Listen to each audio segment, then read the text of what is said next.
오늘 빌레몬서를 살펴보는 마지막 시간입니다. 빌레몬서는 로마 감옥에 갇혀 있던 바울이 그 소아시아 골로새 교회 지도자인 빌레몬에게 보낸 편지라고 했습니다. 인근 도시 에베소서를 빌레몬이 방문했다가 바울을 만나고 또 바울을 통해서 예수님을 만났습니다. 고향으로 돌아와서 예수님을 알고 믿은 것이 너무 기뻐서 자기 집을 개방해가지고 가정교회주, 자기 집에서 교회를 시작했습니다. 빌레몬은 바울에게 아주 매우 특별한 동역자였습니다. 이 빌레몬을 통해서 큰 위로를 얻었고 기쁨을 얻었고 또 빌레몬을 생각할 때마다 감사가 나왔고 또 빌레몬을 위해서 늘 기도했습니다. 그러니까 영적으로 서로 교제했던 동역자인 것이죠. 또 빌레몬은 믿음과 사랑을 함께 갖춘 온전한 그리스도인이었습니다. 골로새 교인들과 믿음 안에서 교제하면서 선한 일을 추구하고 또 무엇보다 예수님께 자라가도록 돕는 모범적인 교회 지도자였습니다. 저는 빌레몬서를 한 달 동안, 한 달 반이군요. 6주 동안 살펴보면서 빌레몬과 같은 성도들이 우리 교회에 많이 세워지기를 기도하면서 지난 한 달 반을 지냈습니다. 빌레몬서의 또 다른 등장인물이 있다면 오네시모였습니다. 오네시모는 유익하다라고 하는 뜻입니다. 빌레몬의 종이었는데 주인 빌레몬에게 피해를 입히고 도망을 쳤습니다. 당시 노예들이 도망치는 것은 보통 일이 아니어서 잡히면 끝입니다. 그런 위험을 무릅쓰고 도망쳤다면 이거 엄청 큰 잘못을 했을 것입니다. 유익하라고 이름을 오네시모라고 지었더니 무익한 종이 되고 말았습니다. 근데 이 오네시모가 천여 마일 떨어진 로마로 도망쳐서 그곳에서 바울을 만납니다. 우연한 만남이기보다 자기 주인이 선생으로 모시는 바울을 찾아갔을 가능성이 크다고 말씀을 드렸습니다. 그리고 바울을 만나서 born again, 완전히 새로운 사람으로 다시 태어나고 새로운 인생을 살게 됩니다. 감옥에 갇힌 바울을 극진히 섬겼습니다. 바울이 오네시모를 감옥에서 낳은 아들, 내 신복, my very heart라고 영어로 표현할 수 있습니다. 사랑받는 형제라고 부를 정도였습니다. 바울에게 이 오네시모는 더 이상 종이 아니라 그리스도 안에서 한 형제고 동역자였습니다. 지난 시간에 살펴보았듯이 이 도망친 노예, 이 도망친 노예를 이 오네시모를 데리고 있는 것은 그 당시에 일리걸, 불법입니다. 근데 불법이라면 괜찮다 할지라도 또 무엇보다 자신의 동역자인 이 골로새 교회 빌레몬을 생각하니까 바울의 마음이 편치 않습니다. 자기 동역자를 배반하고 도망친 사람을 내가 신복으로 두고 있으니 마음이 얼마나 불편했을까요? 바울이 주인인 빌레몬에게 편지를 씁니다. 내가 이 오네시모를 보냅니다. 오네시모를 용서하고 형제로 받아주시오. 그 편지를 오네시모가 들고 골로새에 있는 빌레몬에게 왔고 그 편지가 우리가 그동안 읽었던 빌레몬서라고 했습니다.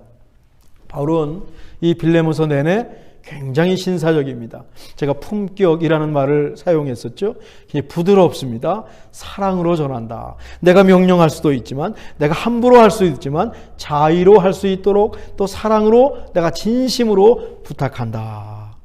빌레몬이 오네시모를 받아주기를 그렇게 부탁합니다. 오네시모가 빌레몬에게 빚을 진 것이 있으면 내 이름으로 달아나라. 내가 대신 갚겠다라고 말합니다. 보증을 서주겠다는 말이죠. 그런데 알고 보니까 빌레몬도 바울에게 빚을 진 게 있어요. 19절인데 우리 한번 같이 읽어보실까요? 시작. 나 바울이 친필로 쓰노니 내가 갚으려니와 내가 이 위에 내 자신이 내게 빚진 것은 내가 말하지 아니하노라. 빌레몬이 바울에게 무슨 빚을 졌을까? 바울이 빌레몬에게 돈을 빌려줄 입장은 아니고 아마 물질적으로 도움을 주었을 겁니다. 근데 웬 바울에게 빚을 졌을까? 그렇다면 이 빌레몬이 바울에게 진 빚은 기도의 빚이겠죠. 바울이 그냥 실수 없이 그 밤낮으로 빌레몬을 위해 기도했다 그랬거든요. 사랑에 비치겠죠. 아니, 바울을 통해서 예수님을 만났으니 복음의 빛을 졌습니다. 하나님 나라를 얻었습니다. 이 빌레몬이 바울에게 진 빚은 무한대입니다. 돈으로 계산할 수 없는 빚을 졌습니다. 오네시모가 빌레몬에게 진 물질적인 빚과 비교가 되지 않습니다. 그러니 바울은 이 빌레몬이 오네시모를 용서해 주라고 부탁하고 있어요. 빌레몬을 설득하는 이 바울의 접근이 꽤 지혜롭다. 참 지혜롭다. 부드럽고 무리하지 않고 신사적으로 정말 좋은 말들을 아주 온유하게 해나가는 바울의 모습을 볼 수 있습니다. 이렇게까지 부탁하는데 빌레몬이 바울의 부탁을 거절했을까요? 지난주에 제가 말씀드렸듯이 빌레몬은 거절하지 않았을 겁니다. 선생님이 그 정도로 부탁하시면 제가 당연히 오네시모를 용서해주고 받아주어야지요. 말씀대로 이 오네시모를 노예가 아니라, 종이 아니라 그리스도 안에서 한 형제로 내가 맞이하겠습니다 하고 응답을 해서 또 편지를 썼겠죠. 이 편지를 오네시모 편에 바울에게 보냈을 것입니다. 이 빌레몬이 오네시모를 용서하고 받아주었다면 그건 전적으로 이 바울이 중간에서 화평케 하는 자, 피스메이커, 이 역할을 했기 때문입니다. 바울이 중간에 없으면 이 오네시모와 빌레몬이 화해하기가 어렵습니다. 두 사람을 연결해 주었습니다. 중보자, 인터세서가 되었습니다. 이 도망친 종 오네시모도 바울을 믿었기 때문에 위험을 무릅쓰고 주인을 찾아간 거죠. 바울을 신뢰했기 때문에 선생님이 찾아가라고 하니까 내가 가겠습니다. 가면 죽을 수 있거든요. 또 빌레몬도 바울을 믿고 오네시모를 받아 주었습니다. 선생님이 그렇게 말한다면 이 종 오네시모가 완전히 변한 줄로 내가 믿겠습니다. 세 사람이 하나님만 믿은 것이 아니라 서로 믿었습니다. 서로 믿고 있습니다. 서로 간에 신뢰가 형성되어 있습니다. 믿음과 사랑이 함께 아우러진 아름다운 관계를 회복했습니다. 저는 이 빌레몬서를 읽으면서 그렇게까지는 아니지만 성부, 성자, 성령 하나님의 교제도 생각이 나고 우리 찬빛교회 또 우리 모든 진앙 공동체의 아름다운 교제의 모습을, 우리의 관계가 어떻게 아름답게 회복되고 용서해야 되는지를 빌레몬서를 지난 6주 동안 묵상하면서 많이 느끼고, 얼마나 감사한 말씀, 이렇게 아름다운 말씀이 성경에 있다는 것이 정말 고맙고 감사했습니다. 20절에서 이 바울이 빌레몬에게 간곡히 부탁한 것이 이루어졌어요. 오 형제여, 나로 주 안에서 너로 기쁨을 얻게 하고 이 오네시모를 받아주면 내가 너무 기쁠 것 같다. 내 마음이 그리스도 안에서 평안하게 하라. 이 오네시모, 네 도망간 종을 내가 데리고 있다니 마음이 불안했는데 이 오네시모를 맞아준다면 내 마음이 그리스도 안에서 아주 평안할 것 같다. 빌레몬이 이 바울의 얘기를 다 들어주었습니다. 그리스도 안에서 in Christ, 주 안에서 in the Lord라고 하는 말이 빌레몬서에 5번이 나옵니다. 중요할 때마다 나옵니다. 정말 예수님을 믿기에 가능한 용서와 회복이었고 이 모든 아름다운 관계가 예수님 안에서 이루어졌다는 사실이죠. 그리스도 안에서 이루어진 공동체의 아름다운 회복입니다. 이 도망진 종 오네시모와 그의 옛주인 빌레몬을 화해시키는 바울에게서 저는 예수님의 모습을 발견했습니다.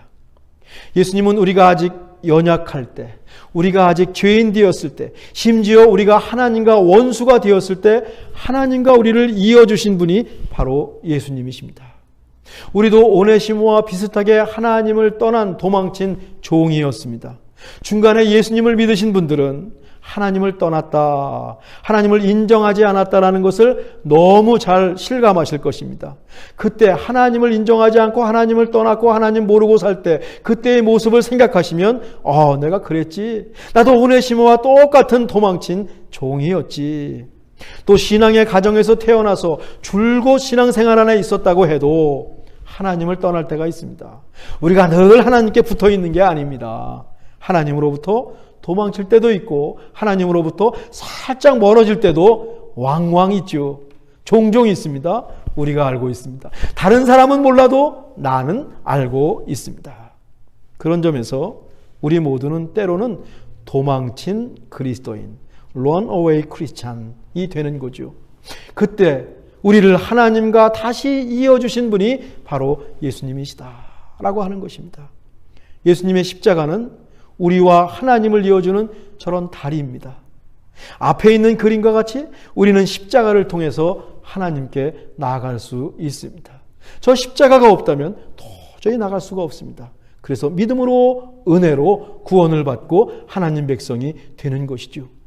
바울이 빌레몬에게 오네시모에게 갚아야 할 빚이 있다고 했는데 그걸 대신 갚겠다고 했는데 예수님이 우리의 죄값을 대신 다 갚아주셨습니다. 속전, 랜섬입니다. 로마 시대 관습에 뿌리를 둔 단어가 랜섬, 속전이라는 단어예요. 고대 로마 시대에 죄를 지은 사람들을 죄에서 면제하고 싶으면 그에게 상응하는 돈을 지불하거나 다른 사람이 대신 그 죄를 받으면 되는 겁니다. 요즘 시대 보석금 제도 있죠. 비슷해요. 하나님에게 죄를 지었습니다. 하나님을 믿지 않았고 하나님을 인정하지 않았고 하나님을 떠났습니다. 그러면 우리의 죄값을 대신 누군가 지불해야 합니다. 우리를 대신해서 그 죄를 감당해야 합니다. 그것이 바로 예수 그리스도의 십자가라고 하는 것입니다. 디모데전서 2장 5절입니다. 제가 읽죠. 하나님은 한 분이시요 또 하나님과 사람 사이에 중보자도 한 분이시니 곧 사람이신 그리스도 예수라. 그가 모든 사람을 위하여 자기를 대속물로 주셨으니 기약이 이르러 주신 증거니라. 예수님께서 우리가 겪을 고난을 대신 감당하시면서 십자가에 죽으셨습니다. 우리가 갚아야 할 죄값을 한 번에 영원히 once and for all 한 번에 영원히 십자가 위에서 갚아 주셨습니다. 우리가 그 예수님의 은혜로 하나님께 나가는 것이지 우리 안에 선한 것이 없습니다. 오네시모도 바울이 보증을 서주었기에 이 주인 빌레몬에게 갈 수 있었고 빌레몬도 바울을 믿고 오네시모를 용서해주고 오네시모와 화해한 것입니다.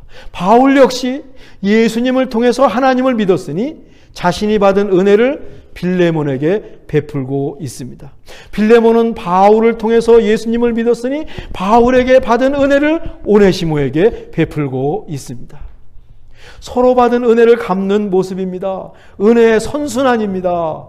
그렇게 하나님 나라가 이 땅에 이루어지고 있습니다. 요한일서 2장 1절에서 중보자 되시는 예수님을 또 다음과 같이 소개합니다. 우리 같이 읽으실까요? 나의 자녀들아 내가 이것을 너희에게 쓰면 너희로 죄를 범하지 않게 하려 함이라. 만일 누가 죄를 범하여도 아버지 앞에서 우리에게 대언자가 있으니 곧 의로우신 예수 그리스도시라. 이 말씀을 쓰는 것은 죄를 범하지 않게 한다라고 하는 겁니다. 우리가 하나님 앞에서 죄를 범하면 안 됩니다. 그럼 하나님 앞에 죄를 범하는 게 뭘까? 하나님 앞에서 가장 큰 죄가 있다면 하나님을 인정하지 않는 겁니다. 하나님을 무시하는 겁니다. 하나님이 계시지 않다고 서슴없이 말하고 생각하는 것이 하나님 앞에서 가장 큰 죄입니다. 뭐 거짓말을 하고 이런 것보다도 이거 죄지만 정말 중요한 죄는 뭐냐면 대문자로 크게 써야 되는 SIN 그 죄는 뭔고 하면 하나님 인정하지 않는 겁니다. 하나님이 어디 계시냐? 이 물질이 판치는 시대, 이렇게 좋은 시대, 백신이 막 나오는 시대, 하나님 어디 있느냐? 하나님 믿을 필요가 없다. 하나님 거부하는 것입니다. 겉으로 속으로 하나님 거부하는 것입니다. 이게 가장 큰 죄입니다. 생각을 해보니까 부모님께는 어떤 죄가 가장 클까? 뭐 돈을 조금 벌어서요? 또 결혼을 좀 늦게 해서요? 아닐 것 같습니다. 부모님은 다 그거 품어줍니다. 우리가 부모님께 이런저런 잘못을 많이 범해요. 어떤 일로? 부모님을 아프게 할 때도 있고 힘들게 할 때도 얼마나 많이 있습니까? 그런데 부모님을 가장 힘들게 할 때는 언젠가 하면 자식이 부모를 인정하지 않을 때입니다. 자식에게 무시받는 느낌을 받을 때가 가장 힘듭니다. 하나님이 가장 힘들 때는 우리가 하나님을 무시한다고 생각할 때, 우리가 하나님을 인정하지 않을 때, 하나님 없습니다라고 서슴없이 말할 때 그때 하나님은 가장 섭섭하시고 가장 힘드실 겁니다. 이것이 바로 하나님 앞에서 범하는 우리의 죄입니다. 인간이 참 연약해요. 못됐습니다. 지난 수요일에 배웠던 사무엘하 11장 속의 다윗을 보십시오. 다윗이 그렇게 악해질 줄은 꿈에도 생각하지 못했습니다. 이 밧세바 사건 속에 나오는 다윗은 그 다윗이 아닌 것 같습니다. 우리가 알고 있는 다윗이 아니라 또 다른 다윗 같은 느낌을 받았습니다. 모든 사람이 죄를 범하였음에 하나님의 영광에 이르지 못한다는 말씀이 딱 맞습니다. 이걸 다 알고 있으면서 우리가 또 죄를 져요. 우리가 또 하나님 마음을 아프게 할 때가 있습니다. 그때 예수님이 하나님과 우리 사이에 들어오셔서 대언자가 되어주신다. 우리를 변호해 주신다라고 하는 것입니다. 우리의 변호사가 되어주십니다. 아버지 하나님, 이 사람 용서해 주십시오. 내가 핏값으로 산 내 형제요, 내 자녀입니다. 내 친구입니다. 이 사람을 용서해 주옵소서. 바울이 그랬듯이 그러면 하나님께서, 주인 되신 하나님께서, 그래, 네가 그렇게 말한다면 내가 너를 믿고 이 사람을 용서해 주지. 나의 자녀들아, 내가 이것을 너희에게 쓰면 너희로 죄를 범하지 않게 하려 함이라. 만일 누가 죄를 범하여도 아버지 앞에서 우리에게 대언자가 있으니 곧 의로우신 예수 그리스도라. 한 해를 마무리하면서 우리의 대언자 되시고 우리를 하나님과 이어주시고 화해시켜 주시는, 그래서 우리를 하나님 자녀로 만들어 주시는 예수님의 은혜를 깊이 생각하기 원합니다. 이런 은혜를 잊고 살 때가 너무 많습니다.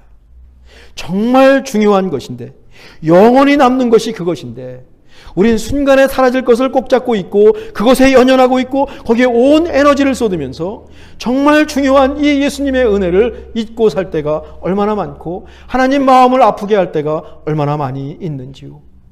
이 한 해를 마무리하면서 우리 예수님의 은혜를 깊이 생각해 봅시다. 순간순간 생각해 봅시다. 이것 붙잡읍시다. 우리를 구원하신 그 은혜를 생각하는 겁니다. 그리고 그리스도인으로 우리가 있어야 할 자리에 서 있기 원합니다. 그림이 먼저 떴는데 빌레몬서를 읽으면서 누가복음 15장의 탕자의 비유도 생각이 났습니다. 하루는 이 둘째 아들이 아버지를 찾아와서 자기가 받을 유산을 다 달라고 해요. 근데 그 당시에 아버지가 살아있는데 유산을 상속해달라고 하는 것은 이건 후레자식입니다. 이건 아주 못된 자식입니다. 상식 이하의 행동입니다. 아버지를 무시하는 행동입니다. 근데 아버지는 이 아들이 어디 갈지 다 압니다. 이 돈을 갖고 무슨 일을 할지 아버지는 다 압니다. 그래도 아버지는 아들의 몫을 팔아줍니다. 아버지의 예상대로 둘째는 먼 나라로 가서 아버지 재산을 흥청망청 다 써버립니다. 아버지 재산을 갖고 먼 나라로 도망친 아들, runaway son, 말 그대로 탕자, prodigal son이 되었습니다. 돈을 다 써버리고 빈털터리가 되었어요. 흉년까지 됐습니다. 간신히 돼지 농장에 취업을 했는데 양식이 없으니 돼지가 먹는 양식을 지금 먹고 있습니다. 그렇게 살아남습니다. 아버지 재산을 팔아달라고 했던 그 당당함, 먼 나라로 올 때 그 멋진 모습은 다 사라지고 거지가 되었습니다. 홈리스 거지가 되었습니다. 한 번도 경험해보지 않은, 이 사람이 인생에 한 번도 경험해보지 않은 인생의 밑바닥에 떨어졌습니다. 그때 이 탕자가 아버지와 아버지 집을 생각합니다. 이게 중요합니다. 이게 중요합니다. 이것이 그에게 터닝 포인트가 됩니다. 거기서 아버지를 생각하지 않는다면 영원한 탕자가 되는 겁니다. 요 생각하게 하는 것이 무엇일까? 저 그림 속에 탕자가 입고 있는 녹슨 칼이라고 제가 탕자의 비유를 설명하면서 예전에 설교한 적이 있습니다. 믿음이 없는 것 같아도 그 믿음이 우리 가운데 녹슨 칼처럼만 갖고 있다면 우린 어느 순간인가 하나님께 돌아올 수 있고 어떤 순간인가 하나님을 생각하는 그 생각, 그 모멘텀이 있을 수 있죠. 아버지를 생각하는 그 순간 아들의 마음에 빛이 들어옵니다. 아, 아버지에게 가면 되겠구나. 아버지에게 돌아가면 살 수 있구나. 나한테 아버지가 있었고 홈이 있었는데, 가정이 있었는데 내가 여기서 이렇게 헤매고 탕자로 살고 있구나. 이 순간이 행복한 탕자가 되는 순간입니다. 그렇게 결심을 하고 아버지 집으로 옵니다. 저기 아버지 집이 저기에 보여요. 그때 얼굴이 초췌하고 몸집이 마른 한 노인이 맨발로 자기에게 달려옵니다. 자세히 보니까 아버지입니다. 그새 많이 늙으셨습니다. 이 아버지가 달려와서 아들을 꼭 안아줍니다. 얼굴을 비빕니다. 내가 너를 얼마나 기다렸는지 아니. 아들은 죄송한 마음에 무릎을 꿇고 용서를 구합니다. 아버지, 난 아들로 살 자격이 없습니다. 종으로 노예로 받아주십시오. 아버지가 말합니다. 아니야. 너는 여전히 내 아들이다. 잃어버렸다가 다시 찾은 내 아들이야. 그리고 집에 가서 새 옷을 입히고 잔치를 벌입니다.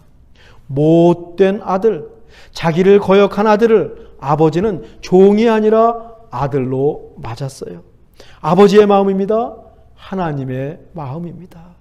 우리가 어떤 잘못을 해도, 잠깐 잘못을 해도 아버지께 돌아가면 하나님 뭐라고 하시냐면, 내가 너를 얼마나 기다렸는데 잘 왔다. 어쩌면 오네시모가 집을 나간 후에 우리 빌레몬도 오네시모를 기다렸을 수 있습니다. 믿음과 사랑의 빌레몬이라면 충분히 그랬을 것 같아요.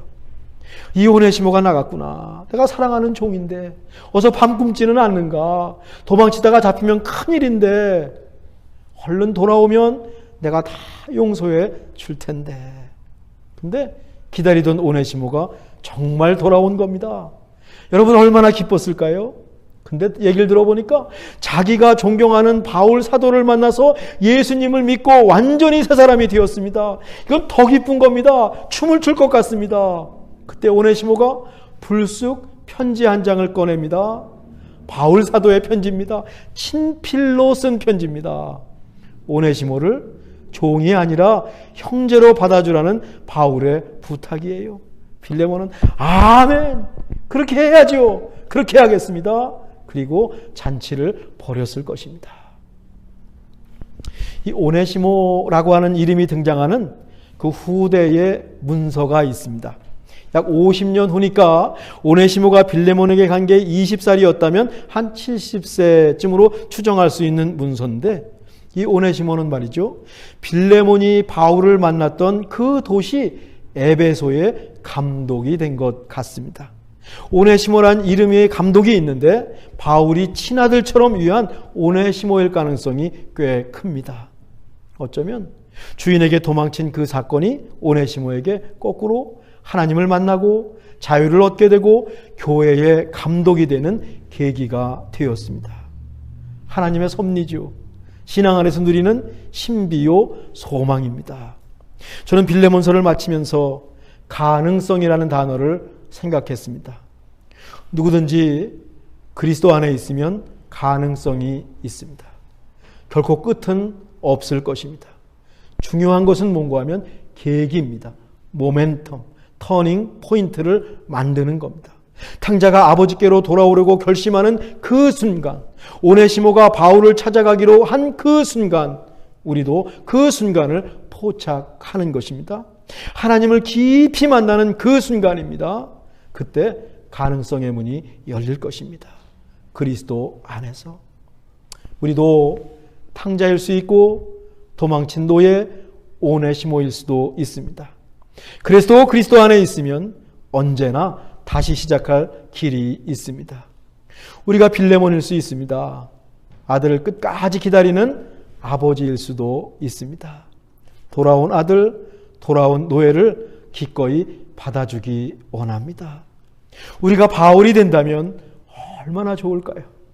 누군가를 이어주고 화평케 하는 피스메이커가 된다면 더 바랄 것이 없습니다. 그것이야말로 우리 예수님을 닮는 길이지요. 기도하겠습니다. 하나님, 그동안 바빠서 또 때로는 너무 시시해서 우리를 향하신 예수님의 사랑, 십자가를 뒤에 놓고 있었다면 한 해를 마무리하면서 예수님의 은혜를 매일 생각하고 감사하고 그 은혜 속에 들어가게 해 주옵소서. 바울처럼 화평케 하는 자로 살기 원합니다. 빌레몬서에서 배운 믿음과 사랑, 신뢰, 용서와 회복, 하나된 공동체를 우리도 세우고 우리도 경험하게 도와 주옵소서. 예수님의 이름으로 기도하옵나이다. 아멘.